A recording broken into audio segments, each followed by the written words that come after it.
What is up, guys? Ryan Khan here, back with another video for AFK Journey. Now, today I'm going to be talking about the Supreme Arena, and I want to tell you guys that this is one of the best instances and one of the most fun instances, in my opinion, in Season 1. You can get an absurd amount of rewards here. Like, believe me, I think over the top of my head, you can probably get like a 15,000 diamonds if you can like climb your way all the way up to rank 100 and above, which is not that hard, to be honest, because you'll be fighting bots and all you need to do is increase your resonance, which is basically the first thing that I want to talk about. So when you enter the first season, you won't be able to contest anything in the Supreme Arena until your resonance reaches level 130. Once that happens, the Supreme Arena is going to be accessible to you and you can go and you can fight. However, all the ranks will initially be filled up with bots. And by killing bots, you can simply climb up. And the way the Supreme Arena rankings work is a bit different from the way the regular rankings work. So in the Supreme Arena, the way the ranking works is as follows. It's very simple. Your rank, suppose you are rank 500 and your target is rank 350. So if you defeat your target, you will swap your rank, you will be rank 350, and that person or whatever will drop down to rank 500. That's how it works. So it's filled with bots, very easy to climb. I would highly recommend that you guys try to climb up as soon as possible and grab those first time rewards. And the first time rewards are diamonds, tons and tons of diamonds. Like, you'll see when you get there. The other big reason why you should do that is because if you delay it too much, obviously players are gonna start filling up the spots, and there are a lot of players and there are a ton of spots. Like, let me show you guys. So here, okay, no, this is the ranking. Yeah, so this is the daily rewards list according to the ranking, and you can see the ranks go all the way down to 8,000 plus. So that should give you an idea of how many players are competing. There's a lot of players, and if you can't already tell, the rewards are actually insane, and these are daily rewards. Like, even if you can get to like top 500, honestly, if you are even remotely competitive, you can easily get here, I think. Don't quote me on it, but I honestly think you can do that. And if you can get to like 201 to 500, you can get 2 Twilight Essences every single day. And in this bracket, for instance, you're not going to find whales. Like, there's not going to be 200 whales or krakens. That's just not going to happen. At least I don't think so. But yeah, the rewards are insane. And these are not the first time rewards, by the way. These are the daily rewards. First time rewards are diamonds. Climb up fast, get your diamonds.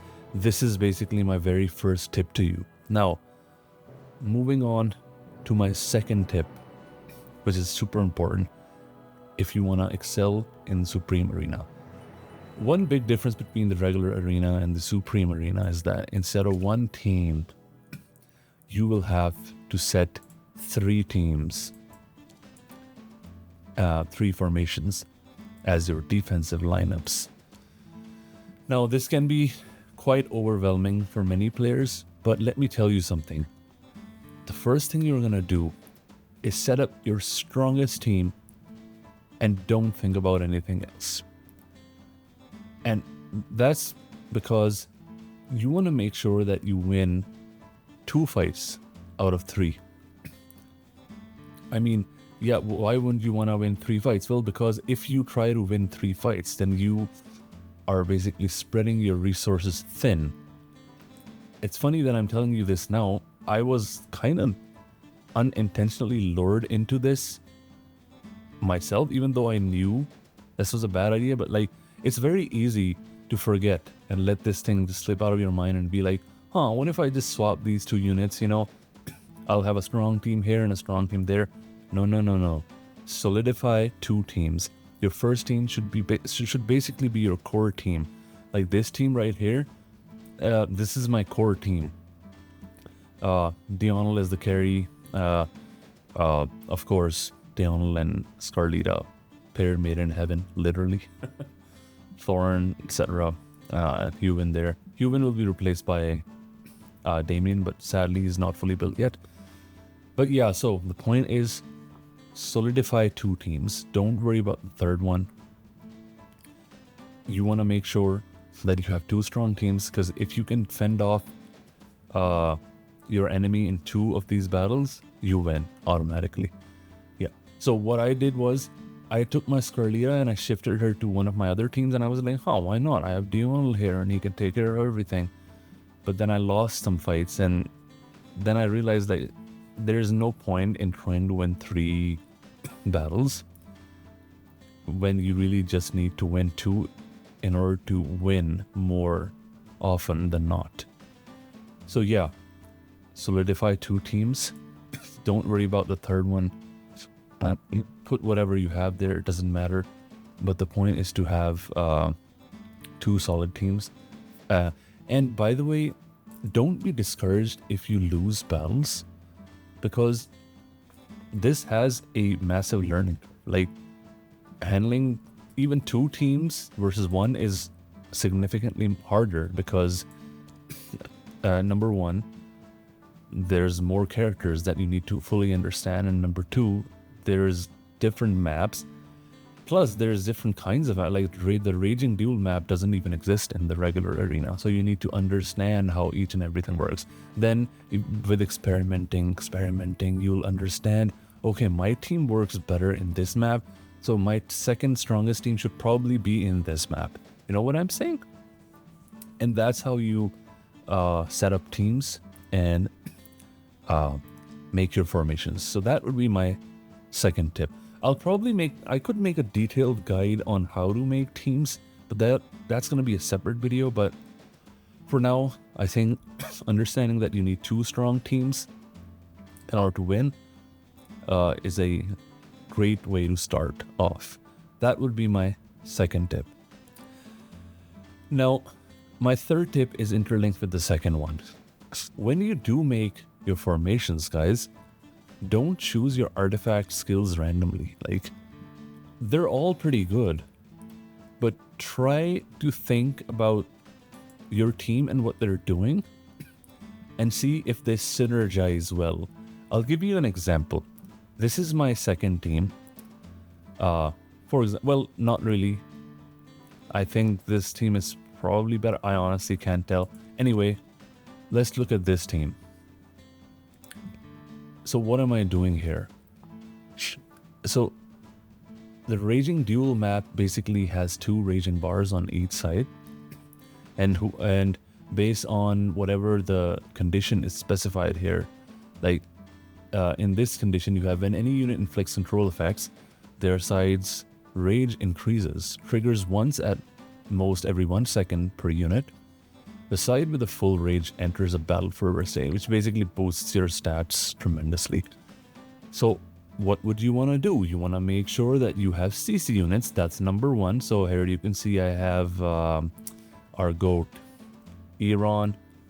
I have, for the lack of a tank, I'm using Igor, by the way. Pro tip, if you lack a tank, put an Igor there, because I think if you've played the game so far, you should know how annoying he is in the arena and how hard it is to kill him.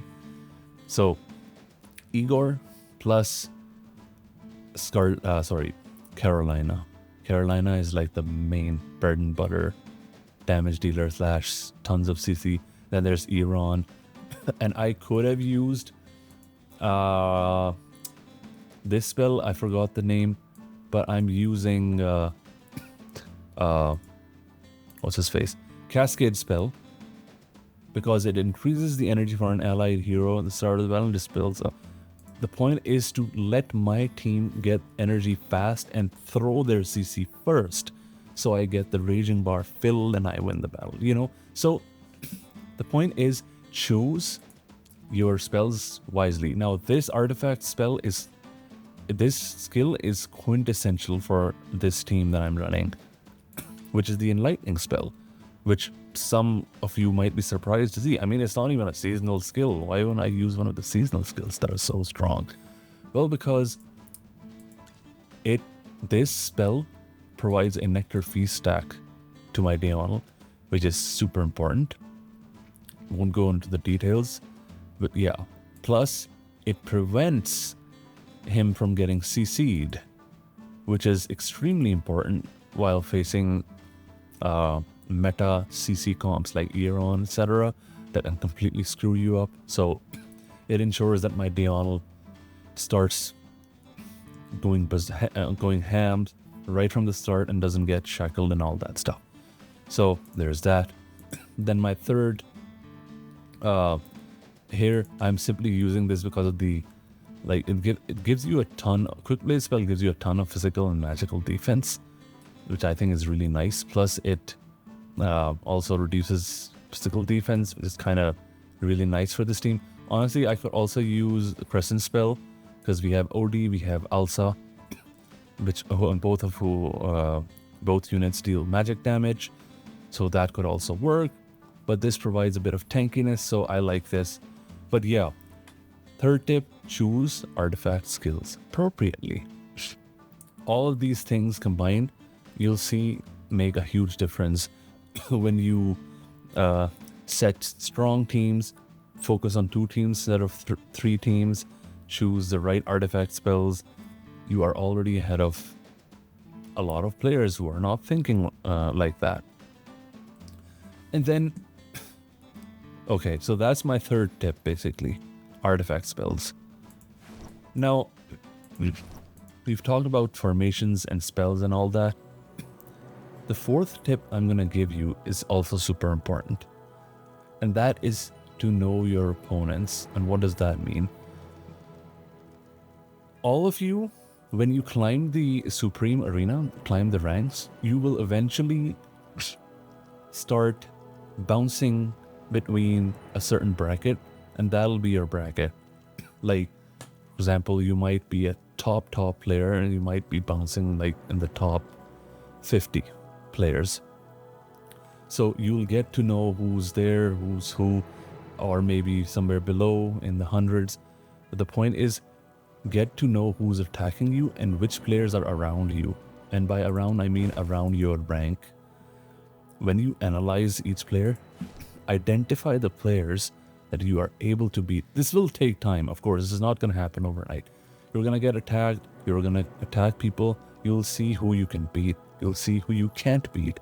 And then you even make a list of it. That's great, because every day you will be seeing certain faces around and you'll know, okay, so I'm here. For example, I was rank 31 a few hours ago.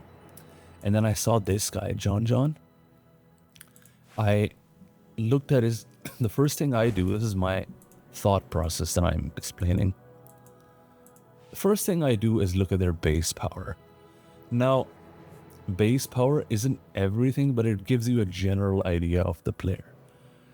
Like 48 million, okay, close to mine. It means that I can contest this guy.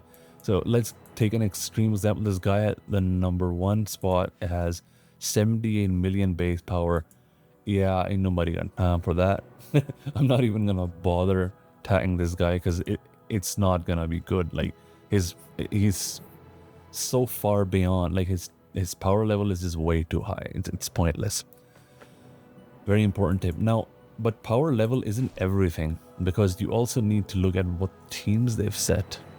For example, I was talking about this guy that I beat. John, he was ranked 17.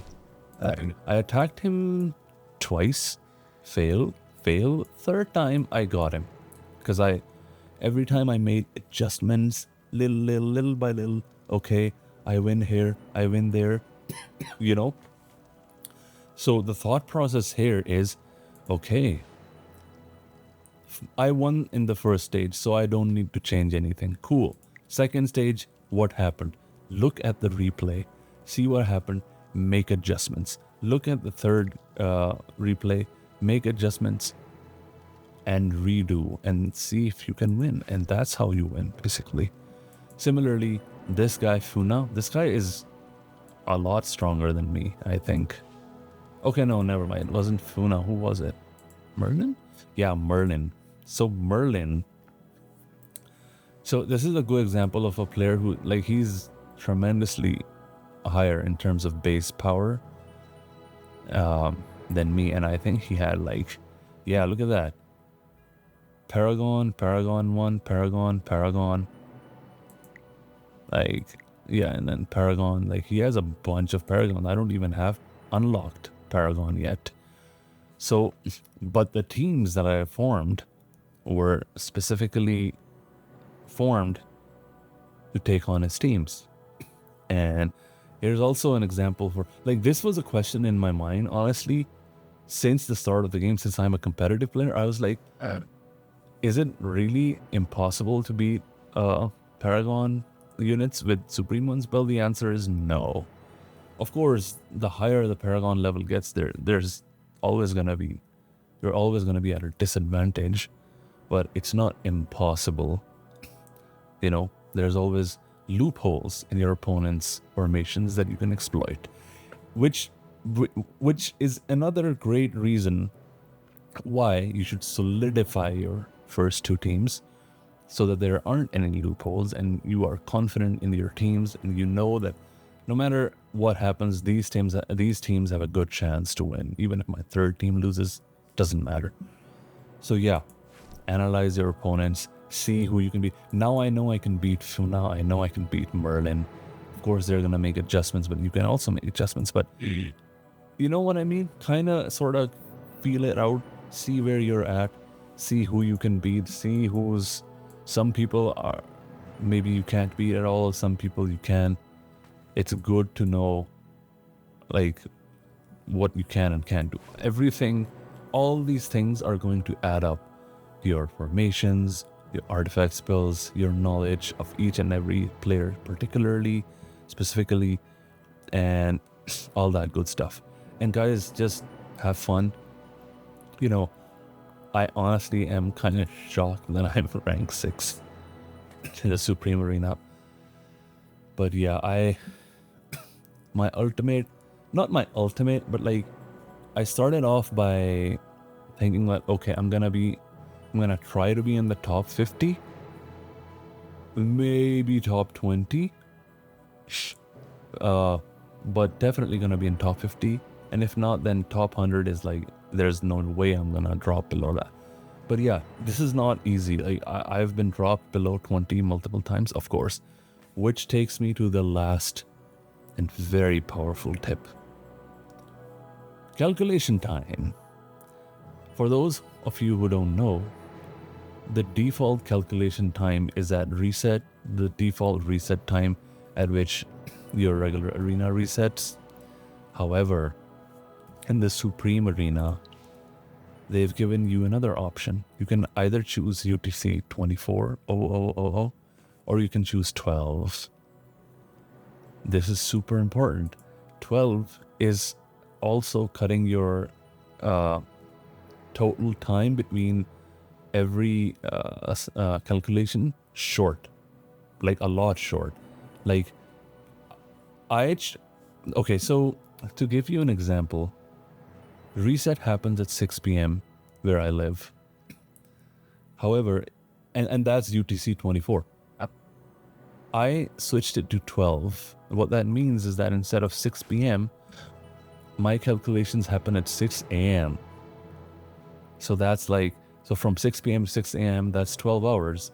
Otherwise, it would have been 6 p.m. next day. So that would have been 24 hours, which for me personally is bad. Now, I'm not saying that it's going to be bad for you. The way I am thinking is that, first of all, yeah, I have half the amount of hours to strike back at my opponent, but I also have to hold my position for a lot less time.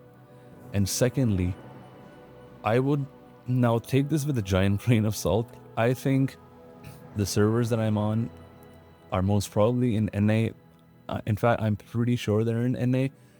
even though you don't specifically see where your server is, right?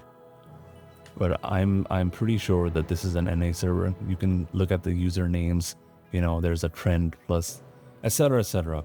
So anyway, that's my assumption, and I feel like it's working. If this is NA, based on my assumption, choosing UTC 12 means that the calculation times is 6 a.m. So the time between calculations is halved. Secondly, the calculation time is at 6 a.m. Yeah. Which is like most people in NA are going to be asleep, obviously, right? That's also my assumption, but I think it's a pretty good assumption. I'd much rather have it happen somewhere early in the morning where most people are like not even awake than 6 p.m. and have people just snipe me out right at the last second. Now there's a flip side. The flip side is that I'm also awake at 6 p.m. so I could also do the same, but I think it's way better this way. This is the first day of me having my calculations at 12 UTC, and I'm very happy because just like a few hours ago I took my 6th spot, and now hopefully if I can hold this for another 3 hours, I'm getting the top rewards of the top 20, which are insane. So that is my last tip. And also I think just generally, once again, another assumption. I'm making a lot of assumptions here, guys, but trust me, I'm a competitive player and I've played a lot of games that have competitive modes, and I would guess that a lot of people still don't even know that you can change the calculation time, and most people are simply not gonna bother with it. So make use of that if you can. I'm gonna leave that to you. You can decide for yourself what's better. But yeah, those are my tips, guys. I hope it helps you out a little bit, and perhaps in the future I'll make a more detailed guide talking about team formations and how to make teams and all that good stuff. Let me know in the comments below if you would like me to make such a video. If you find this useful, please give my video a thumbs up. Consider subscribing. I will be making a lot more AFK Journey content. And thank you guys. I appreciate every single one of you. And I'll catch you guys in the next one. Peace.